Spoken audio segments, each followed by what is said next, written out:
Bonjour, je voudrais aujourd'hui je vais faire un peu une revue de l'actualité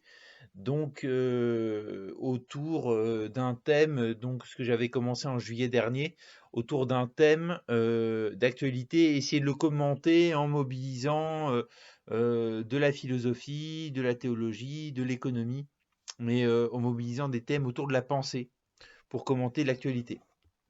Donc Aujourd'hui, je vais parler de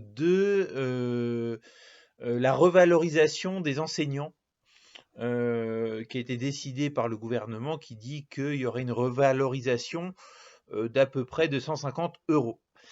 Alors, je trouve que la démarche va dans la bonne direction. Maintenant, elle est pour moi largement insuffisante. Parce que selon moi, quand Emmanuel Macron fait un plan d'investissement 2030 qui insiste sur la nécessité d'être compétitif sur des hautes technologies, sur le fait, et qu'il dise à juste titre qu'on est dans une période d'innovation incroyablement mouvante, que, euh, nous, voilà, les sciences, même les sciences humaines vont participer enfin, je ne devrais pas dire même, les sciences humaines et d'autres domaines vont participer au processus d'innovation, et que d'un autre côté, on enlève les mathématiques du tronc commun au lycée. Où est la cohérence? On a besoin d'une éducation exigeante pour préparer l'avenir. Or, les entreprises s'inquiètent déjà du niveau de mathématiques des élèves en France. Nous avons besoin de mathématiciens, de gens qui sont capables de raisonner à un certain niveau d'abstraction dans ce domaine.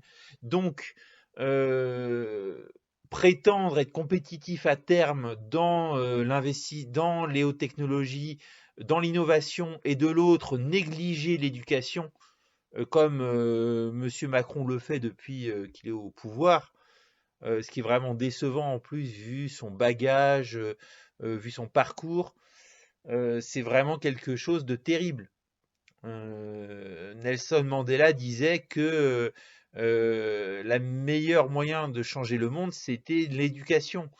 Et beaucoup de philosophes, de penseurs comme Fourier, Saint-Simon au XIXe siècle avaient introduit une tradition de faire des cours à des ouvriers, des cours du soir, qui ont d'ailleurs beaucoup aidé à former les cadres, par exemple, de la commune. Alors, je ne suis pas du tout dans une logique révolutionnaire. Je pense juste que l'éducation, c'est stratégique, c'est majeur pour construire l'avenir, combattre les inégalités, promouvoir l'égalité des chances et permettre de donner sa chance à tout le monde. Et d'ailleurs même à des gens de milieux privilégiés, de leur permettre de se prouver, parce que donc rien, à mon avis, ne vaut une éducation exigeante sur la durée.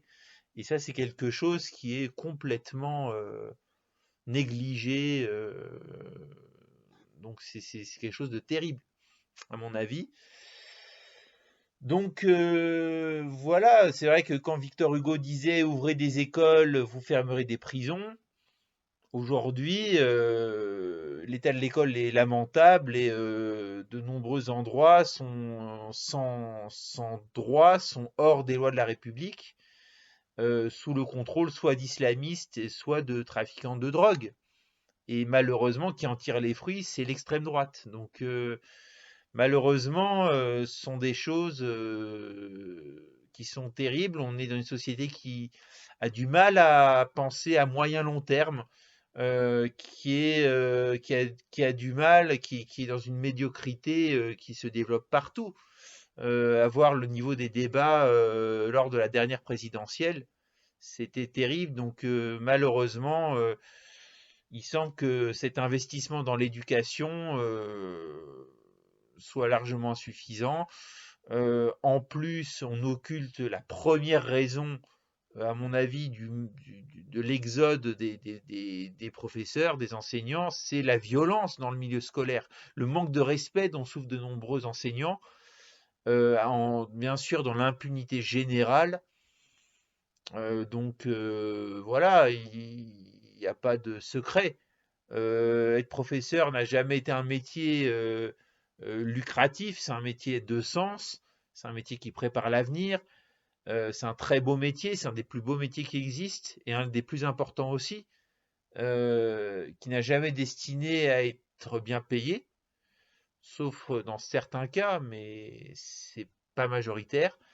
Maintenant, le contrat qui fait qu'un professeur est là pour instruire et pas éduquer, c'est quelque chose qui a été oublié et malheureusement, le métier de professeur est aujourd'hui méprisé dans la société de façon complètement, à mon avis, stupide, mais c'est quand même la réalité et j'ai bien peur que l'augmentation des salaires des enseignants ne soit que quelques miettes qui seront bien insuffisantes pour éteindre l'incendie du manque de plus en plus criant d'enseignants. Et ça, c'est quelque chose qu'on risque de payer très cher.